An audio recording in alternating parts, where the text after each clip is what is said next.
누가복음 16장 14절에서 18절 말씀 제가 봉독해 드리도록 하겠습니다. 읽겠습니다. 바리새인들은 돈을 좋아하는 자들이라. 이 모든 것을 듣고 비웃거늘 예수께서 이르시되 너희는 사람 앞에서 스스로 옳다 하는 자들이나 너희 마음을 하나님께서 아시나니 사람 중에 높임을 받는 그것은 하나님 앞에 미움을 받는 것이니라. 율법과 선지자는 요한의 때까지요 그부터는 하나님 나라의 복음이 전파되어 사람마다 그리로 침입하느니라. 그러나 율법의 한 획이 떨어짐보다 천지가 없어짐이 쉬우리라. 무릇 자기 아내를 버리고 다른 데 장가드는 자도 간음함이요 무릇 버림당한 여자에게 장가드는 자도 간음함이니라. 아멘. 네, 오늘 어제 비가 많이 왔죠. 비가 많이 오고 그래서 이제 뭐 수해를 입은 지역도 좀 있는 것 같고 큰 어려움들이 없었으면 좋겠는데 하는 마음도 있습니다. 그러나 동시에 에어컨을 안 켜도 지금은 좀 켰지만 온도가 떨어져서 창가에서 시원한 바람이 오니까 신기하더라고요. 얼마 만에 느끼는 시원함인지 참 너무 반갑고 감사했습니다. 늘 이맘때가 되면 제가 하는 말이 있죠. 하나님이 하늘에 에어컨을 트신 것 같다. 그 대형 에어컨이죠. 그러니까 하나님과 우리는 이 게임이 안 되죠. 우리는 방 하나 시원하게 만드는 것도 쉽지 않은데 하나님은 이 온 세상을 시원하게 만드는 창조주 하나님이십니다. 저는 늘 그렇게 생각하면서 하나님을 생각하면 놀라워합니다. 하나님 참 놀라우시다. 온 땅을 시원하게, 또 어떨 때는 온 땅을 냉장고로 만드실 수도 있어요. 그죠? 얼어버리게 만들 수도 있고 끓어버리게 만들 수도 있고 우리 그 하나님을 이렇게 아버지로 모시고 산다는 게 얼마나 복된 것인가 생각을 합니다. 오늘 말씀은 이제 지난주에 불의한 청지기 우리 말씀을 생각했죠. 그 이후에 나오는 말씀입니다. 짧은 말씀이죠. 그래서 이제 흐름을 한번 좀 생각을 볼 필요가 있습니다.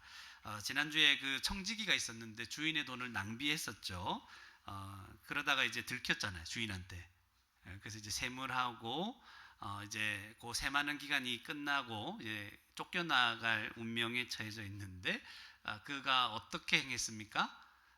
자기가 현재 가지고 있는 고난을 가지고 빚진 자들의 빚을 감해주면서 자기가 쫓겨났을 때, 해고당했을 때 돌아갈 곳이 있게 만들었죠. 지혜롭게 처신했다. 그래서 주인도 칭찬하는 그런 지혜로운 청지기의 말씀을 우리가 들었습니다. 그리고 이 모든 말씀을 하실 때 핵심은 무엇이었습니까? 재물. 이 재물을 어떻게 사용하는가? 그죠? 지극히 작은 것에 충성하면 큰 것도 맡긴다 그랬죠. 그 작은 것이 무엇이었죠? 재물. 이 세상의 재물, 능력, 자기 가진 달란트 모든 것을 얘기하겠죠. 그것을 정말 하나님을 믿고 의지하는 사람이라면 하나님이 약속하신 것을 생각하며 그 하나님 나라를 소망하면서 이 불의한 재물, 세상에서 사용할 수밖에 없는 이 재물과 우리의 능력들을 사용하겠죠. 그죠? 그게 지혜로운 자죠. 하나님 나라를 준비하는 그런 지혜로운 자가 되는 겁니다. 불의한 재물은 아무것도 아니에요. 이거 세상의 재물은 있다가 없어지는 것이고 나중에는 우리가 죽어서 가져갈 수 있는 것도 아니죠. 금방 없어집니다. 그런데 이것을 가지고 이제 하나님 나라를 준비하는 데 사용하는 자는 굉장히 지혜로운 자인 거죠. 자기가 앞으로 영원히 살 곳을 준비하는 그런 자이죠. 그런데 이것은 무엇과 연결된다고 했죠? 하나님을 섬기느냐 재물을 섬기느냐, 이 문제와 연결되는 거죠. 결국 우리는 무엇을 섬깁니까? 우리가 정말 좋아하고 사랑하는 걸 섬기는 거예요. 얻고자 하는 것, 그걸 섬기는 거예요. 여러분은 재물을 위해 하나님을 섬깁니까? 하나님을 섬기기 위해 재물을 사용합니까? 근본적인 질문을 하는 거예요.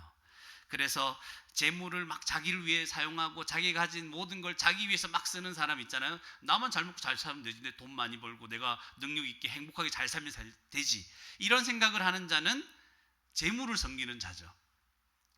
그죠? 하나님을 섬기는 자가 아니죠.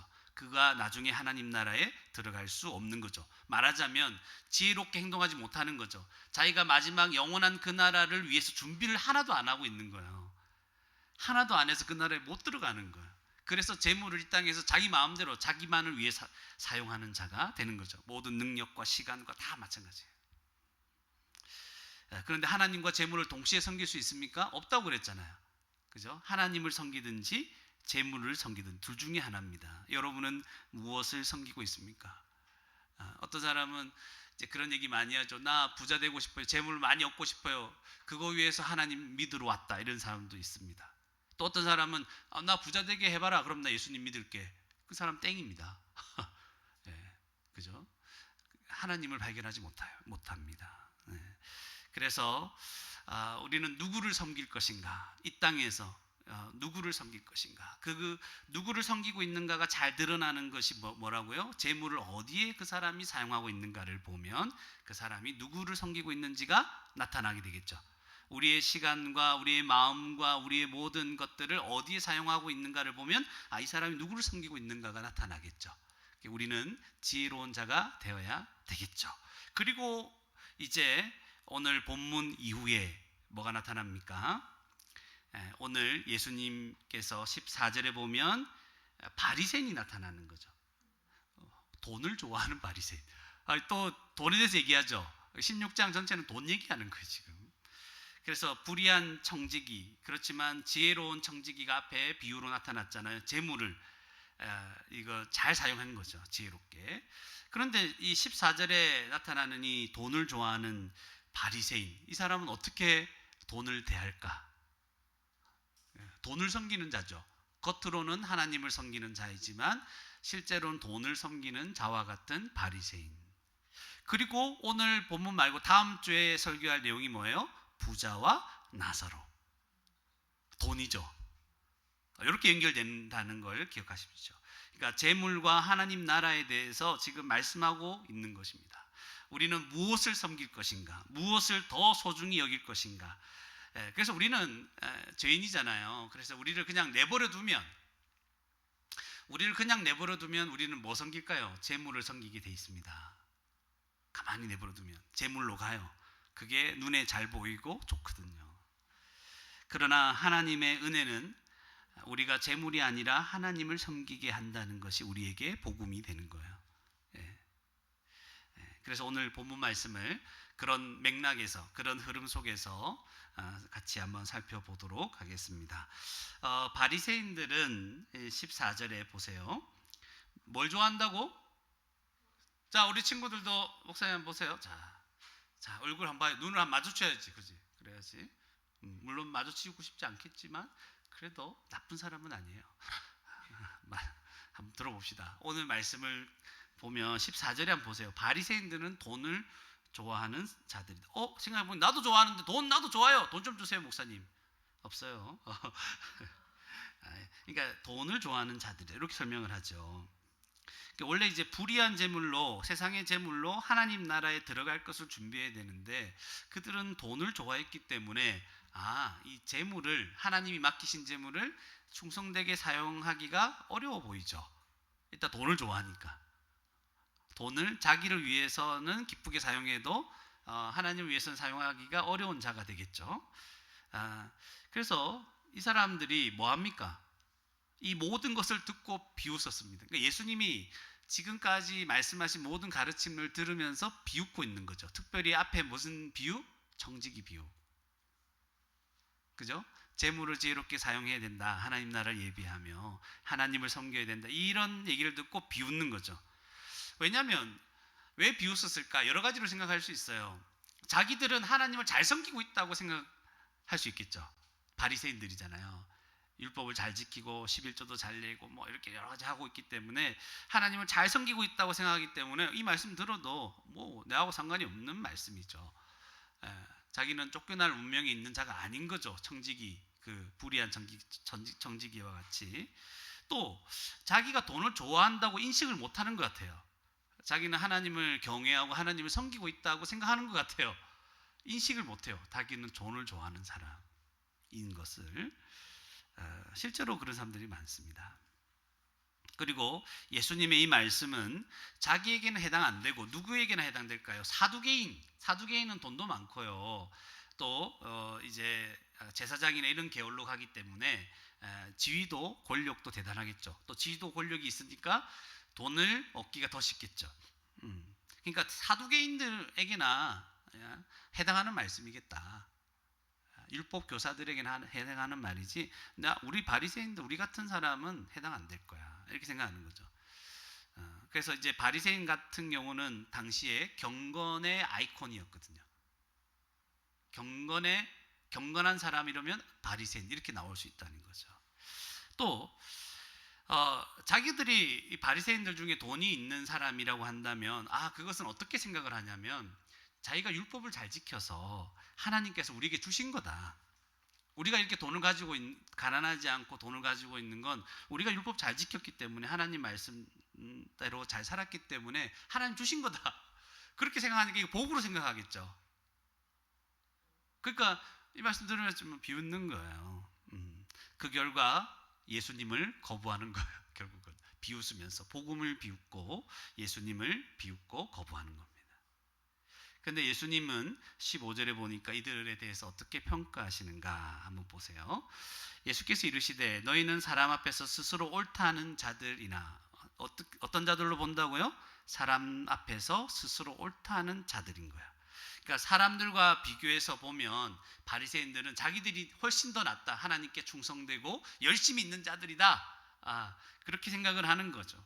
한마디로 자기의 의를 내세우는 자들이에요. 나는 괜찮은 사람이야, 내가 하는 일들 봐, 난 괜찮은 사람이야. 그리고 실제로 겉으로 드러나는 모습 때문에 사람들에게 높임을 많이 받았습니다. 보세요. 그 뒤에 너희 마음을 하나님께서 아시나니 사람 중에 높임을 받는 그것은, 그들은 사람들에게 높임을 받기 위한 행동을 골라서 했습니다. 이해갑니까? 그래서 이제 사람들이 많이 모이는 시장 그 거리에 서서 막 기도하고, 그죠? 사람들이 보고 저 사람은 기도한다, 시간 지켜서 기도한다, 이런 얘기를 듣는 거죠. 금식 기도하고 뭐 온갖 일을 다 하는 거죠. 그래서 사람들에게 높임을 받기 위해서 행동을 골라 했을 뿐만 아니라 실제로 사람들이 그들을 존경하고, 저 사람 대단하다, 11조도 저렇게 세세하게 따지면 잘하고, 또 기도도 열심히 하고 말씀도 막 율법도 열심히 읽고 하는 이제 그런 모습이 보이니까, 야 바리새인 바세 빠시야 이렇게 되는 거죠. 아무도 안 웃어서 실패했다는 것을 직감합니다. 그래서 바리새인들, 그죠? 열심히 잘하는 거죠. 대단하다 생각을 하는 거죠. 그런데 그들은 하나님 앞에서는 뭐 하는 자들이다?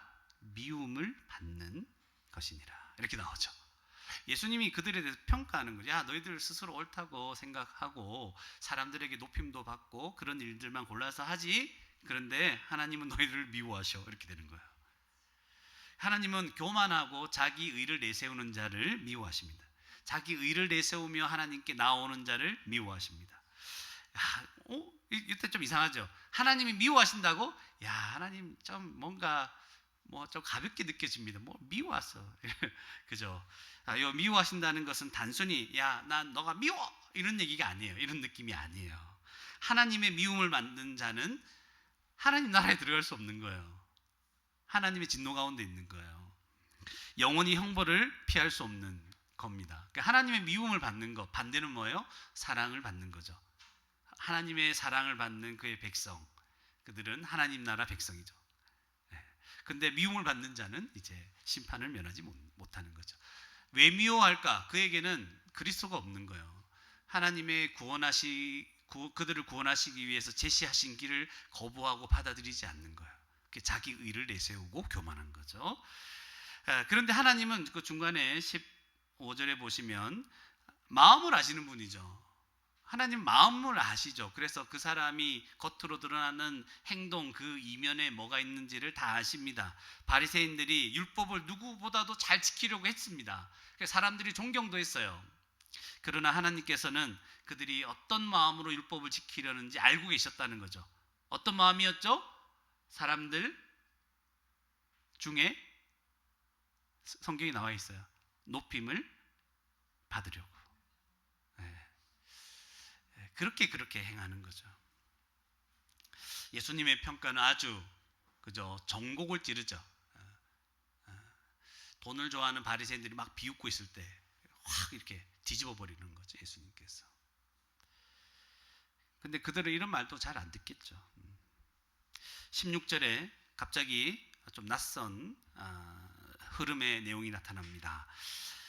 율법과 선지자는 요한의 때까지다. 갑자기 이 말 왜 하는가? 그죠? 이런 말 왜 할까요? 잘 들어보세요. 율법과 선지자는 요한의 때까지다. 여러분, 율법과 선지자는 무엇을 말한다고 얘기했나요? 이때까지? 율법은 모세 오경, 선지자는 그 외. 그러면 구약 성경 전체. 이걸 또 다시 언약으로 따지면 옛 시대, 구약 시대. 구약은 약은 뭐예요? 언약을 말하거든요. 옛 언약. 이렇게 생각하면 됩니다. 구약, 그죠? 구약 성경 또는 구약 시대, 옛 언약, 이렇게 생각하시면 됩니다. 그 요한의 때까지라는 말은 뭡니까? 요한은 참 정말 그 완전히 변화되는 그 시대의 전환점에 살았던 사람이죠. 그래서 요한은 예수님이 오신 것을 보았잖아요. 예수님이 누구신지를 그가 가르쳤습니다. 나는 그의 신들매도 풀지 못할 것이다. 그죠? 그래서 예수님이 오시는 길을 세례를 주면서 막 예비했던 역할을 감당한 사람이었습니다. 그런데 요한의 때까지란 말은 구약 시대가 언제까지라고요? 요한까지라고요. 요한은 예수님을 보았고 예수님에 대해서 이렇게 준비했지만 요한까지가 뭐라고요? 옛 언약 시대, 구약 시대에 속한 인물이라는 거예요. 그리고 나서 이제 뒤에 보면 그 후부터는 이렇게 나오죠. 그 후부터는 이제 뭐예요? 복음 시대, 예수 그리스도의 시대가 이제 시작되는 겁니다. 왜냐하면 세례요한은 그렇게 예수님을 가르치다가 죽었잖아요. 복음을 듣고 성령을 받지는 않았잖아요. 그죠? 그래서 다른 겁니다. 그래서 그 후부터는 하나님 나라의 복음이 전파되기 시작하는 거예요. 새 언약 시대입니다. 아까 옛 언약이라면 새 언약 시대, 하나님 나라의 복음이 전파되어서 근데 사람마다 그리로 막 침입한대요. 이 얘기를 갑자기 하는 겁니다. 하나님 나라 복음이 뭡니까? 했을 때 하나님 나라를 주시겠다는 약속. 그 약속이 어디 있었어요? 구약, 옛 언약, 아브라함 언약, 앞으로 가면 창조 언약, 아브라함 언약, 모세 언약, 다윗 언약, 그죠? 새 언약 이렇게 나오잖아요. 그 구약의 모든 약속들, 그 약속들, 그것이 성취가 되는 복음인 거예요. 하나님 나라를 주시겠다는 복음. 그래서 하나님 나라 복음인 거예요. 그죠? 아브라함이 약속하셨죠. 하나님 나라를 주겠다. 우리 복음의 기초 배웠기 때문에 알죠. 아담에게 하나님 나라를 약속하신 거예요. 그죠? 그 약속하신 것, 그것을 이제 성취하겠다는 복음. 그 중심에 누가 있어요? 예수 그리스도. 예수 그리스도의 복음이 되는 겁니다. 그래서 요한 이후부터는 하나님 나라 약속을 성취하신 예수 십자가 복음이 사람들에게 전파된다는 것입니다. 그런데 그 뒤에 뭐라고 적혀져 있는데 사람마다 그리로 막 침입한대요. 하나님 나라에 막 사람들 침입한대요. 재밌겠네. 하나님 나라에 나도 침입해볼까? 여러분, 하나님 나라는 우리가 우리 힘으로 침입한다고 들어갈 수 있는 나라입니까? 아니죠. 그러니까 이 표현에 아주 유의해서 이 표현을 들어야 되겠죠. 하나님 나라는 우리가 우리 힘으로 들어갈 수 있고 침입한다고 해 들어갈 수 있는 나라. 우리 하나님 나라 가고 싶다고 해서 갈 수 있는 나라가 아니에요. 그죠? 예수 그리스도를 믿어야, 복음을 듣고 믿어야 들어갈 수 있는 나라입니다. 그 외에는 방법이 없어요. 근데 이게 왜 이런 식으로 표현하냐면 사람마다 그리로 침입한다 이렇게 얘기했을 때 하나님 나라 복음, 예수 십자가 복음이 사람들에게 전파될 때 사람들이 어떻게 반응한다는 거예요. 그 복음을 막 환영한다는 거죠. 그 복음이 선포될 때마다 막 그 복음을 받아들이는 거예요. 거기에 뛰어들고 적극적으로 받아들인다는 거예요. 그 복음에. 근데 바리새인들은 반응을 안 하는 거, 비웃고 있잖아요. 사람들은 복음이 선포될 때 아멘, 내가 진짜 죄의 심각성과 이 모든 죄의 비참함을 깨닫고 나는 죽을 수밖에 없는 죄인인데, 나 이제 죽었다고 생각했는데 예수님의 그 십자가 복음, 내가 구원받을 수 있는 길이 열렸구나, 아멘 할렐루야 하고 그 복음을 받아들이는 거예요. 침입하듯이 마치 이것만이 내 살 길이라고 이걸 받아들이고 막 들어가요. 그래서 구원을 받아요, 하나님 나라에. 그런데 바리새인들은 비웃고 있는 거예요. 그뿐만 아닙니다. 이 침입한다는 것은 복음을 받아들인 사람들이 가만 안 있는 거예요. 이제 하나님의 뜻에 순종하고 싶고 순종하려는 삶을 살기 시작하는 거예요. 그래서 예수님의 오심으로 인해서 율법이 폐하여진 것이 아니라 오히려 율법이 온전하여지는 것이죠. 그래서 자연스럽게 그 다음 절 말씀이 나오는 거예요. 그러나 율법의 한 획이 떨어짐보다 천지가 없어짐이 쉬우리라. 천지가 없어진다. 하늘과 땅, 온 세상이죠. 이 없어지는 게 쉽습니까? 어렵습니까? 왜 어렵습니까? 지금까지 우리가 본 적이 없기 때문에 어려워요. 천지가 없어진 적 있어요? 좀 추워진 적도 있고 좀 더워진 적은 있어도 없어진 적은 없습니다. 여러분, 강대국이 망하거나 무너지고 사라진 적은 수도 없이 많아요, 역사 가운데. 맞죠? 그런데 천지가 없어진 것은 본 적이 없어요. 그만큼 어렵다는 말이죠. 하나님이 그렇게 하시지 않는 이상 불가능하죠. 그런데 율법이 그렇다는, 율법이 한 획도 어떻게 된다? 떨어지지 않는다. 변하지 않는다. 왜 한 획이라고 하냐면 히브리어, 율법이 히브리어로 기록되어 있어요. 그 히브리어는요, 요 점 하나 딱 이렇게 점 하나 딱 찍으면 뜻이 바뀌어요. 점 하나로 뜻이 바뀌는 언어예요. 그렇기 때문에 여러분 그 언어를 뭐 공부할 필요는 없어요. 괴로워요. 그거 배우면. 그래서 점 하나 딱 찍으면 바뀌는 거예요. 그래서 변하지 않는다는 거죠. 율법은 변하지 않고 폐하여진 것이 아닌 거예요. 그대로 율법은 남아있는 거예요. 그래서 구약의 율법 곧 하나님의 뜻은 하나님 나라 복음, 예수 그리스도로 인하여 하나님 나라가 임했다고 해서, 예수님이 오셨다고 해서, 예수님 십자가에서 죽으셨다고 해서 이 율법이, 구약의 율법이 변형되는 게 아니라는 거예요. 변하지 않아요. 율법이 없어지지도 않아요. 사라지지도 않습니다. 오히려 예수님 믿고 하나님 나라에 들어간 성도들로 인해서 더 적극적으로 마음에서부터 지켜지고 순종하는 그런 율법이 되는 거예요. 그동안은 이스라엘 백성들이 계속 불순종하고 외면했던 그 율법이 이제는 지켜지게 되고, 이제는 더 마음에서부터 온전하게 그 율법이 이루어지는 그런 시대가 도래한 것이죠. 그래서 교회에서 하나님의 통치가 실현되는 모습이 나타나는 것이죠. 그래서 하나님 나라를 누릴 수 있게 되는 겁니다.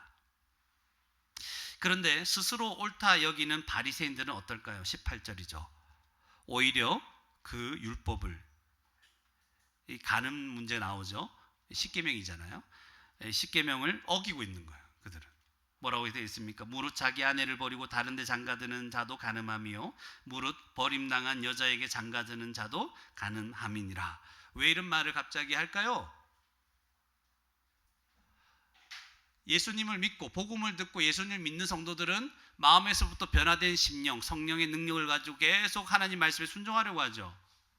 그런데 이 바리새인들은 스스로 사람들 앞에서 옳다함을 얻는 그런 일들에 집중하면서 오히려 율법을 실제적으로 분명하게 어기는 삶을 살아간다는 거예요.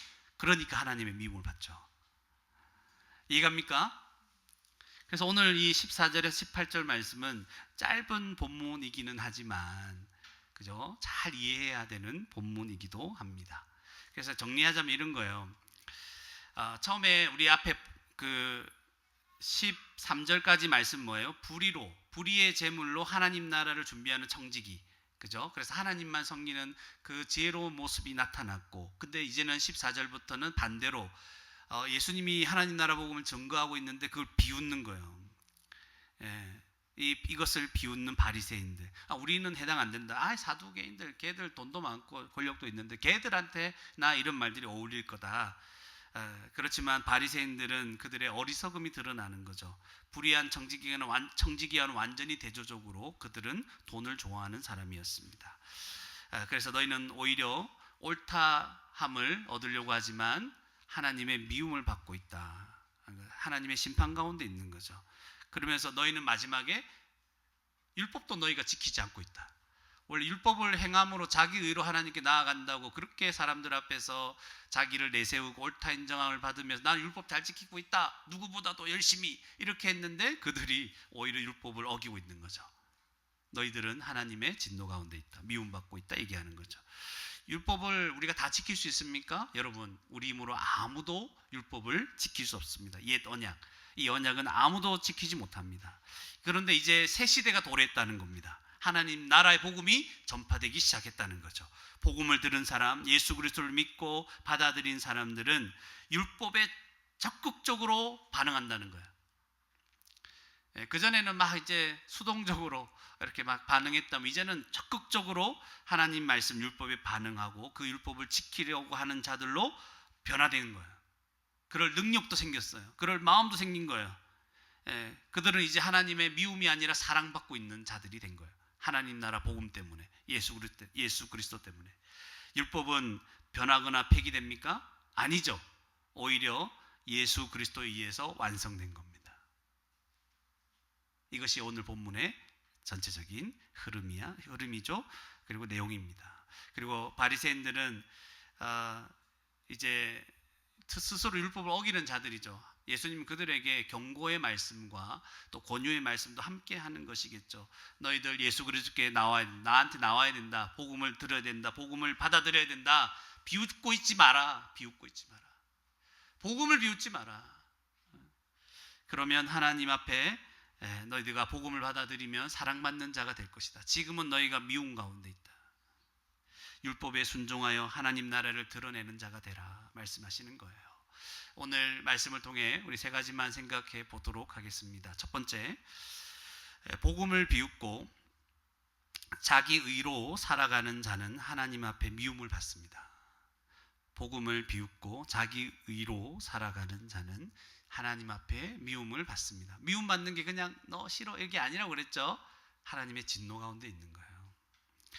그래서 우리가 살아가는 세상에 보면 복음을 비웃는 사람들이 얼마나 많습니까? 복음을 비웃습니다. 왜 비웃을까? 그들은 자기 가치관이 달라요. 그냥 처음에 생겨난 가치관이 자기 가치관과 너무나 다른 내용을 복음이 말하고 있으니까 거부합니다. 받아들이지를 못하는 거죠. 자기는 그냥 돈 많이 벌어서 이 땅에서 잘 먹고 행복하게 잘 살았으면 좋겠다. 그냥 이런 단순한 생각밖에 없어요. 그것이 자기 인생의 목적이었어요.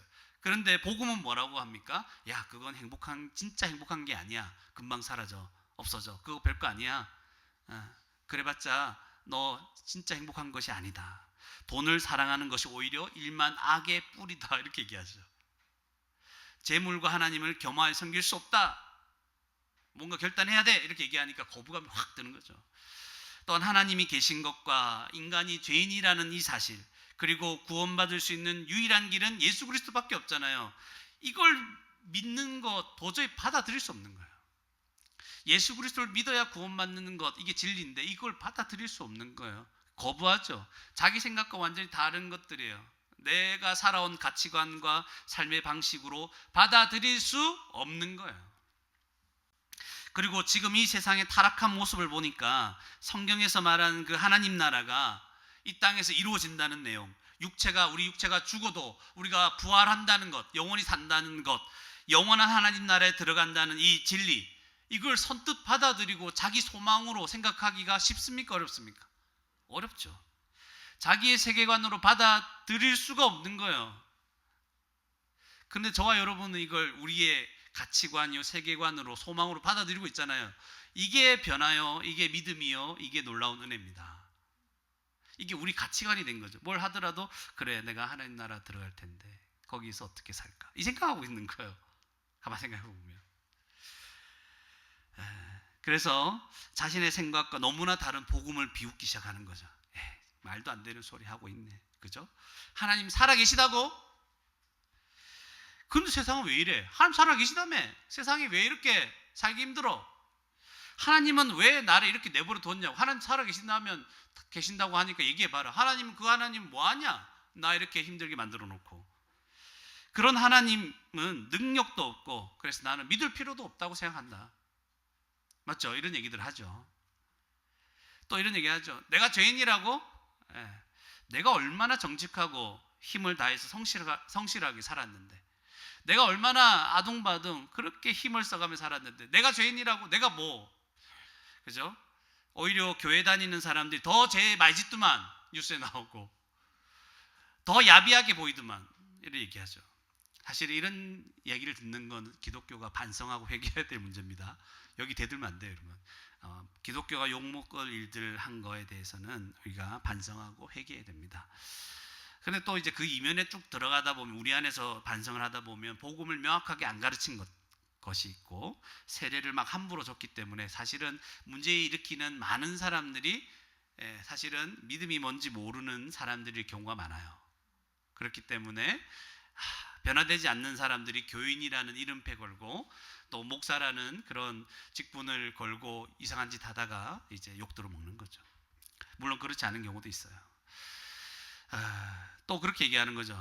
지금 내가 하루하루 먹고 살기 바쁜데 한가한 소리 하고 있네, 복음 전하면. 그죠? 이렇게 복음을 비웃는 거죠. 우리 충분히 많이 들었고 이해할 만하죠. 그들 이해가 안 되는 일들이잖아요, 복음이. 그런데 이제 우리한테 좀 방향을 돌려보면, 이런 비웃는 일들이 세상에서만 일어나는가? 아니라는 거예요. 교회까지 와서도 복음을 비웃고 있는 경우가 있는 거예요. 교회 와서 복음을 비웃는 거예요. 뭐냐면, 이 말은 다른 말로 하면 성도가 되었는데도 복음을 비웃고 있어요. 이 문제예요. 하나님, 나 지금 먹고 살기도 바쁜데 그냥 예배만 참석하면 됐지, 뭐 성경 연구도 하고 공부도 하고 뭐 기도도, 정말 다음 주 기도 훈련 시작한다는데 귀찮게 하시네. 이런 생각이 있는 거죠. 힘들다, 신앙생활하기. 진짜 힘들어 봐야 돼요. 이게 아무것도 아니라는 거. 성경 연구하고 기도하고, 그죠? 예배 참석하는 게 이게 힘들다고 할 때 주님이, 그래, 너 진짜 한번 힘들어 봐라. 그러면 기도하고 사는 게 얼마나 행복한지 알게 얘기해 줄게. 물론 하나님 그런 분이 아니에요. 우리를 막 일부러 괴롭히시는 분은 아니죠. 지금 내 코가 석자인데 하나님 성도들을 사랑하고 섬기라고요? 교회를 세워가라고요? 또 열심히 그렇게 내라고요? 정말 하나님 너무하신다. 이게 뭐냐면, 하나님이 말씀으로 분명하게 뭔가 우리에게 얘기하고 계시는데 그걸 비웃는 거죠. 하나님, 내 상황 알고 얘기하십니까? 그럼 하나님 모르시겠습니까? 그러니까 이런 일들이 그냥 다반사로 일어나는 거예요. 이게 교회의 성도가 되어서 하나님의 이 복음을 비웃는 거죠. 또 하나님, 나를 위로하고 나에게 감동을 주는 말씀은 좋습니다. 근데 내가 지금 예민해 있는 건 건들지 마세요. 내가 지금 예민해 있는 게 있거든요. 요거는 건들지 말고 딴 것 좀 감동, 위로해 주세요. 그래서 지금 불순종하지 않고 있는 부분을 말씀으로 하나님 막 깨닫게 하시면 듣지 않는 거예요. 말씀을 흘려버리는 거예요. 이게 복음을 비웃는 거예요. 또 하나님, 내가 믿음으로 구원받은 것 알겠는데 이 악한 세상에서 하나님 나라를 실현하고 누리는 거 너무 이상적인 말씀 아닙니까? 내가 아무리 생각해도 내가 이때가 살아온 평생의 경험을 미루어 봐도 교회에서 뭐 하나님 나라를 누린다고요? 그 좀 나중에 하죠, 나중에. 천국 가서 하시죠. 예. 이러한 자신만의 가치관, 생각으로 하나님 말씀을, 복음을 거부하는 거예요. 그러면서 나는 복음을 듣고 배워서 나는 하나님 앞에서 아무 문제 없다고 생각하고 있는 거예요. 나 문제 없어. 나 복음 알고 들었어. 복음 얘기도 했고 뭐도 했고 다 했는데 뭐. 날마다 매주마다 복음 듣고 있고, 날마다 DBS 하면 복음 듣고 있는데 내가 뭐가 문제가 있는데. 예. 이런 식으로 하나님 말씀 앞에 반응하면서도 자기는 괜찮다고 생각하는 바리새인처럼 그런 우리가 함정에 빠져 있을 수도 있습니다. 돈을 사랑하고 이 세상에서 안전하고 평안하게 사는 것이 우리의 삶의 중요한 목적이 돼버리면 예, 우리는 자꾸만 말씀이 눈에 들어오지 않아요. 내 목적이 내 문제 해결되고 내가 잘 사는 것이면, 예, 하나님 말씀, 복음이 제대로 안 들어온다니까요. 당장 이거하고 관계된 말씀이 싹 들어오는 거예요. 여러분, 기도 이번에 잘 열심히 하고 잘 시간들 잘 채우면 하나님 복 주실 겁니다. 아멘 안 하시는 게 다행이에요, 여러분. 갑자기 아멘 했으면 이제, 그죠? 그러니까 그런데 말씀이 귀가 확 열리는 거예요. 당신이 왜 이렇게 힘들게 사는 줄 압니까? 네가 순종 안 해서 그렇습니다. 이건 또 나중에 좀 더 세밀하게 살펴볼 내용은 있기는 있어요. 우리는 복받은 자죠, 맞죠? 예수 그리스도 안에서 항상 복받은 자예요. 근데 실제로 이 세상에 살면서 하나님께 순종하느냐 순종하지 않느냐에 따라 우리가 하나님 앞에 받는 복, 그게 뭐 무조건 물질적으로 따지지 마세요. 그 복과 은혜가 여러분 달라지기는 해요. 근데 우리 구원을 결정하지는 않아요. 이해갑니까? 그래서 성경에 순종한 복이 온다 이런 얘기를 하죠. 근데 그걸 너무 이제 기복적인 신앙을 바꾸어서 순종하면 복을 받고 순종 안 하니까 네가 그 모양 그 꼴이지 이렇게 얘기하는 건 잘못된 거예요. 이걸 이 정도 얘기 제가 예민하게 얘기한 건데 이걸 이해할 수 있어야 돼요. 이해갑니까? 다음에 또 설명해 줄게요. 모르면 이게 이제 복음을 어느 정도 깨닫게 되면 그 다음에 이해할 단계들이에요. 그러면 처음에는 이래요. 복음은 그렇죠. 내가 순종하든 안 하든 하나님 나에게 복 주시는 거죠. 나는 하나님 사랑을 받죠. 맞아요. 이게 기본이에요. 근데 순종하면 복을 주신다고 하더라고요. 성경에. 맞죠? 아닌가요? 그걸 또 이해를 해야 돼요. 그런데 이것은 우리의 구원과 우리의 존재를 기뻐하시는 것과 상관이 없다. 그죠? 그래서 순종하면 복이 와요. 근데 이걸 기복적인 신앙에서 이해하면 안 돼요. 좀 어려운 얘기였어요. 여기까지. 그래서 자꾸만 우리의 신앙의 목적이 이 세상에서 잘 되고 그냥 돈을 사랑하고 돈 많이 벌고 여기에 목적이 있으면 복음을 들어도 은혜가 안 되는 거예요. 복음을 들었는데 소망이 생기지 않아요. 왜냐하면 지금 당장 내 눈앞에 급한 이 여러 가지 문제, 돈 문제, 또 건강 문제, 여러 가지 문제 해결이 안 됐기 때문에 이 복음을 들어도 은혜가 안 되는 거예요. 소망이 안 돼. 하나님 나라 소망이 안 되는 거예요. 복음을 풍성하게 들었는데 더 이상 위로가 안 돼요. 힘이 되지 않는 거예요. 여러분 요즘 복음이 들리십니까? 한번 물어볼게요. 마음은 속으로 대답해요. 복음이 들리세요 요즘? 또 물어볼게요. 들었던 복음을 똑같이 다시 들어도 은혜가 됩니까? 아 지겨워. 또 그 얘기야 복음. 이렇게 들립니까? 아니면 또다시 똑같은 내용을 듣고 있는데 그렇지 내가 죄인이었지. 그런데 내가 값없이 은혜로 구원을 받게 됐지. 내가 상상할 수도 없는 그 하나님 나라에 들어가겠지. 뭐 이렇게 감사합니까? 새로운 내용을 듣는 것이 은혜가 아닙니다 여러분. 새롭게 깨닫는 거죠. 성삼위 하나님께서 나를 위해 행하신 일들을 듣는 것이 바로 복음을 듣는 거예요. 복음을 들으면 이미 알고 있지만 그게 기쁜 거예요. 감사하고. 우리는 하나님보다 더 사랑하는 것 때문에 복음을 비웃을 수 있습니다. 내가 하나님보다 더 사랑하는 것이 있으면 복음이 우습게 여겨져요. 예수 그리스도를 거부하는 자리에 이를 수 있습니다. 하나님보다 더 사랑하는 게 생기면. 복음을 믿는 성도가 복음이 들리지 않고 복음이 은혜가 되지 않은 것은 하나님보다 더 사랑하는 것이 더 의지하는 무언가가 생기기 시작했다는 거예요. 그래서 내가 더 의지하고 싶은 것이 잘 되느냐 안 되느냐에 따라 그죠? 말씀이 들리고 기도가 되고 안 되고 왔다 갔다 하는 거야. 이해가 됩니까? 하나님은 변하지 않고 그 자리에 계시잖아요. 그분 한 분만으로 감사하고 기뻐하고 소망하고. 그래서 우리는 조심해야 됩니다. 하나님보다 내가 더 사랑하고 의지하는 것이 생길 때 복음이 들리지 않는 것은 거부하는 것이고 복음을 비웃는 것이다. 이런 자리에 우리가 한시라도 서지 않도록 그렇게 해야 될 것입니다. 세상에서 복음을 비웃고 복음을 받아들이지 않는 자는 하나님께 미움을 받을 거예요. 성경에 나와 있죠?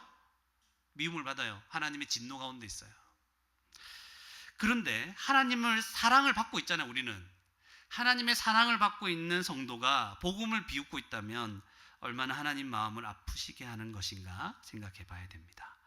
두 번째, 하나님 나라 복음을 듣고 믿는 성도는 하나님의 법에 순종하여 하나님의 사랑을 받습니다. 복음을 듣고 믿는 성도는 하나님의 법에 순종합니다. 그래서 하나님 사랑을 받습니다. 그죠? 여러분, 하나님 나라 복음을 듣고 참으로 믿고 깨달은 성도는요, 항상 기뻐합니다. 왜 기뻐하냐면 복음이기 때문에. 복음의 뜻이 뭐예요? 기쁜 소식이잖아요. 기쁜 소리, 기쁜 소식. 그래서 기쁜 소식을 깨달았는데 기뻐하지 않는 게 이상하죠. 야, 기쁜 소식이다 했는데 안 기뻐해. 그러면 그 소식과 관계없는 사람이 안 기뻐하는 거죠. 어떤 사람이 와, 나 지금 뭐가 기쁜 소식이에요? 잘 없어요. 세상적인 기쁜 게 뭐예요? 속된 말로 그냥 나 로또 당첨 1등 냈다 막 기뻐하고 있는데 옆에 사람이 안 웃어. 내게 아니거든. 야, 이런 거예요. 그죠? 여러분 복음을 들었잖아요. 깨달았잖아요. 그럼 우리가 기뻐해야 돼. 우리 거니까. 그런데 기뻐하지 않는 게 이상한 거예요. 그리고 자신의 의로 하나님을 기쁘게 하는 것이 아니기 때문에 성도는 복음을 깨달으면 기뻐해요. 내가 어떤 일을 해서 나의 의로 내가 행한 것을 근거로 해서 하나님을 기쁘게 하는 게 아니기 때문에 우리는 기뻐합니다. 왜냐하면 우리는 실수투성이잖아요. 우리 잘 넘어지잖아요. 내가 뭔가 해서 하나님 기쁘게 하는 게 아닌 거예요. 예수 그리스도께서 내가 해야 될 일 다 행하신 거예요. 그리고 내가 받아야 할 형벌도 대신 다 받으신 거예요. 십자가에서. 그래서 하나님이 우리를 기뻐하시는 거죠. 그래서 너무 기쁘고 감사한 거예요. 그게 하나님이 나 때문에 막 기뻐하는 게 아니고 예수님 때문에 나를 항상 기뻐해 주시니까 감사한 거죠. 할렐루야. 그러니까 하나님이 우리를 지금 기뻐하고 있는 거, 이 자리에 와 있는 거. 그죠? 여러 가지 모양으로 왔죠? 그럼 기뻐해요. 예수님을 믿는다면 다 기뻐하는 거예요. 성도는 하나님께서 변화시켜 주신 새로운 본성으로 이제 성령의 인도하심을 따라서 순종하면서 하나님의 뜻을 이루어 갑니다. 예수 그리스도를 믿는 순간 성령이 임하시죠. 우리를 떠나지 않습니다. 성령께서 잘 믿으셔야 돼요. 그래서 우리의 죄를 깨닫게 하시고 회개할 마음을 계속 주십니다. 하나님 뜻에 순종하고자 하는 마음을 주시고 순종할 능력도 주십니다. 그리고 함께 순종할 수 있도록 교회도 주신 거예요. 이제 수없이 넘어지는 우리의 모습이 기다리고 있잖아요. 하나님 순종하고 싶습니다. 순종할 능력을 주셨으면 믿습니다. 나아가는데 확 넘어져요. 그냥 앞에서 실패. 그래서 우리가 주일에 올 때마다 회개할 게 그래 많은 거예요. 수없이 넘어지는 이런 무릎을 일으켜야 돼요. 다시 하나님께 순종하기 위해 애쓰면 그만입니다. 하나님 이미 우리를 기뻐하시는데요. 목사님, 그런데요, 제가 지금까지 너무 많이 불순종했고 실패를 너무 많이 해서 또다시 순종할 힘이 없어요. 알아요. 저도 그렇거든요. 여러분도 돌아보세요. 실패한 게 많아요? 순종한 게 많아요? 실패한 게 많죠. 왜 그런 순종할 마음이 안 생기냐면 또 넘어질 것 같으니까. 우리에게 전부 다 이런 마음이 있을 거예요. 그러나 지금 잘 들으세요. 다음 한 가지를 꼭 기억하세요. 하나님의 법에 순종하기 전부터 우리는 하나님의 사랑을 받고 있습니다. 기억하세요. 하나님의 법에 순종하기 전부터 우리는 하나님의 사랑을 받고 있습니다. 믿습니까? 네. 여러분, 우리의 순종은 완전하지 않아요. 우리 순종해봤자 그 완전한 순종이 아니에요. 실수와 실패가 계속 반복되는 거예요. 마치 이제 여러분 아시죠? 가정생활하다 보면 집에 쓰레기가 쌓이죠. 그리고 분리수거할 것들이 계속 쌓이죠. 그거 한 주가 막 그냥 내버려 두면 감당이 안 되죠. 나중에는 이 집 문을 못 나갈 정도가 되는 거예요. 그만큼 이런 것들이 막 쓰레기가 쌓이는 것처럼 우리의 죄는 믿고 나서도 막 쌓이고 있는 거죠. 그래도 순종한다 하더라도 죄가 그만큼 쌓여 있잖아요. 반쪽짜리 순종밖에 안 되는 거예요. 순종하더라도 완전하지 않은 허물 많은 상태에서 하나님은 우리를 예수 그리스도로 말미암아 끔찍히 사랑하고 계시는 거예요. 그죠? 집에 쓰레기가 많은데 우리를 사랑하시는 거예요. 매치가 안 되죠? 이해가 안 되죠? 하나님 사랑 이렇게 이해가 안 돼요, 여러분. 이렇게 사랑하시는 거예요. 완전하지 않지만 우리가 순종하기 시작할 때 하나님은 더 기뻐하십니다. 이 마음을 아셔야 돼요. 하나님 순종하는 자를 기뻐하신다, 이 말을 잘 이해해야 돼요. 그 전부터 기뻐하셨어요. 그런데 용기를 내서 더 순종하기 시작하면 기뻐하십니다. 이게 어떤 거냐면 그런 거예요. 부모가 아기를 사랑하죠. 그게 정상적인 부모라면, 이상한 사람 빼고 하도 이상한 사람들이 많아가지고, 그의 아기의 존재만으로 이 아기가 너무 사랑스러운 거, 그래 안아주고 이제 그죠, 밥도 주고 하는 거예요. 그런데 그 아기가 막 말하려고 할 때 말 실수 많이 하죠. 아빠 이래야 되는데 엄마 이래야 되는데 이상한 소리 하죠. 엄마 아빠 이러죠, 그죠? 그래도 야단칩니까? 아니죠. 더 즐거워하죠. 시도했기 때문에. 걸으려고 하다가 막 넘어져도, 그죠? 우리 박수 치죠. 걸었다, 한 걸음 걸었다, 박수 치죠.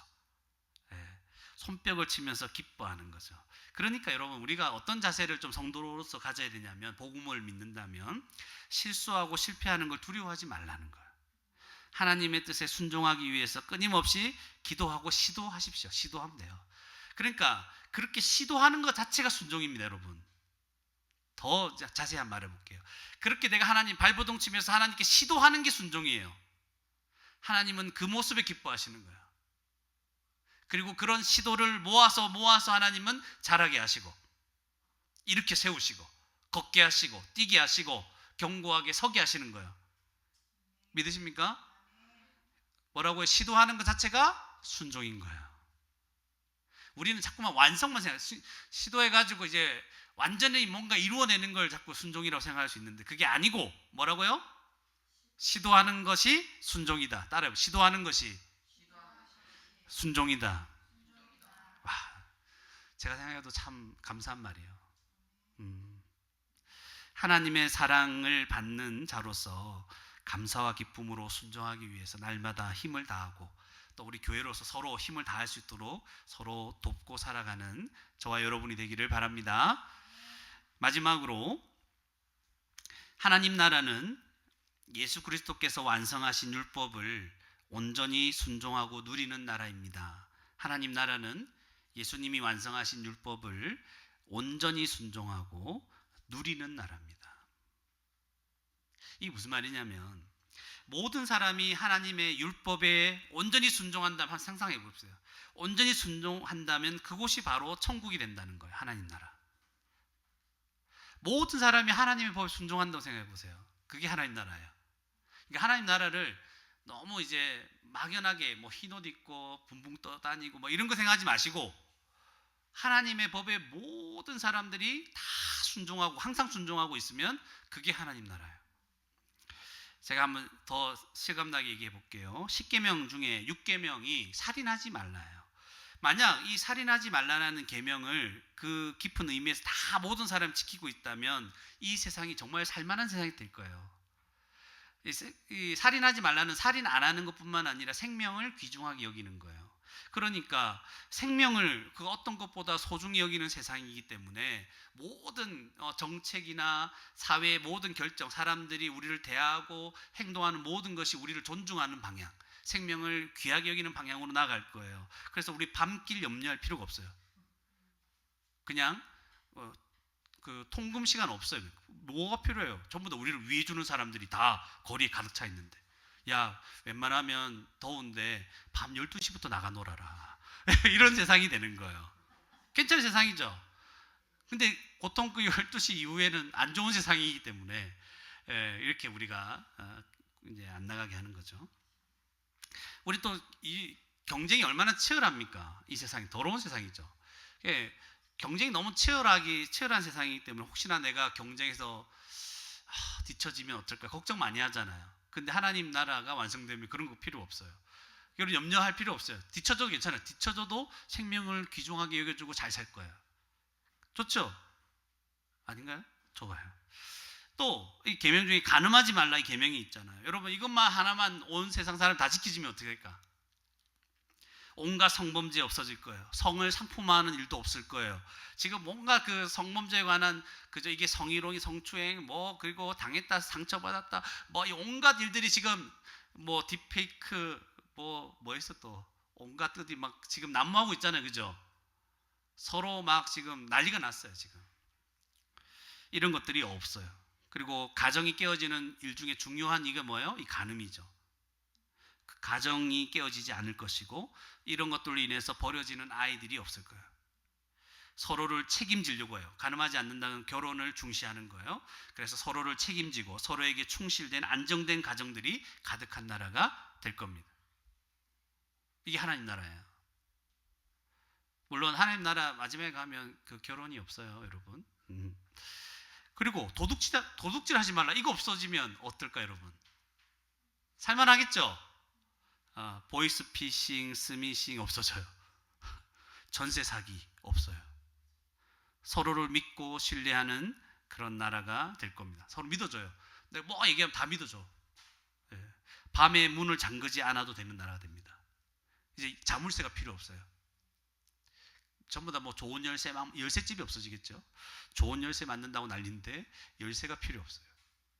인터넷 보안 이런 거 필요 없어요. 보안 뭐 이렇게 페이스 아이디, 지문 뭐 이런 거 없어도 돼요. 그죠?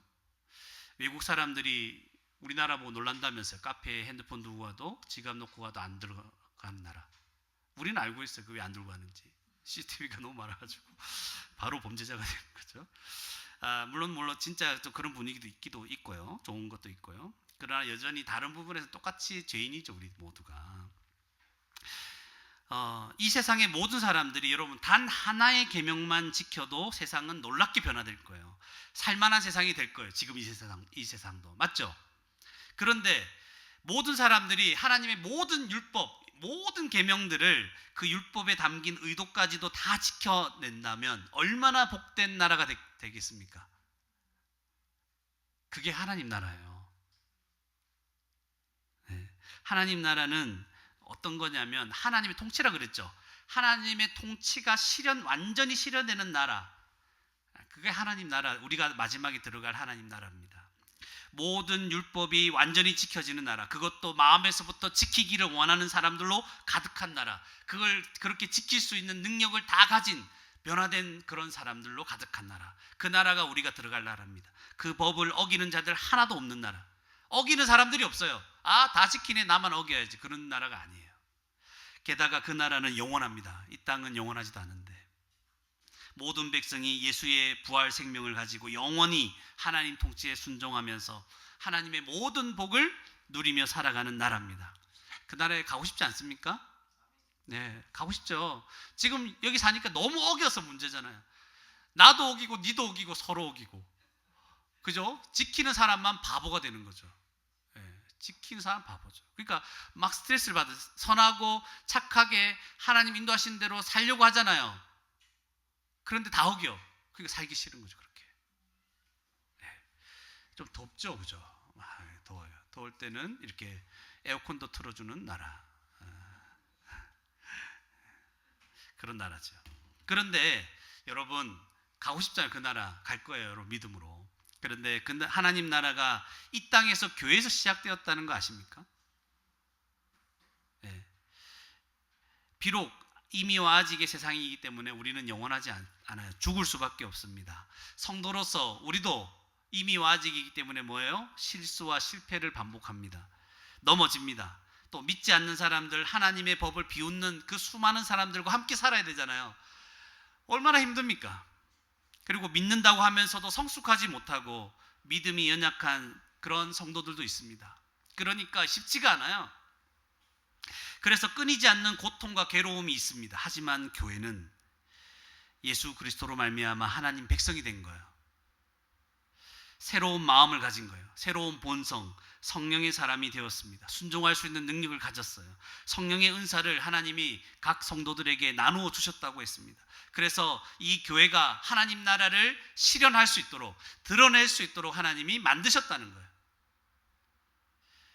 믿으십니까? 하나님이 하신 일이에요. 그렇기 때문에 우리가 할 일은 뭐냐면 실패를 두려워하지 말고 하나님이 예수 안에서 주신 능력을 따라서 사랑 있는 교회가 하나님 나라를 더 풍성하게 드러내고, 그것이 드러내면 우리 함께 하나님 나라를 누리겠죠. 여기에서부터. 그죠? 누리겠죠. 그걸 누릴 수 있는, 그리고 하나님 뜻에 더 순종할 수 있는 그런 살아있는 교회가 되기를 주님의 이름으로 축원합니다. 아멘.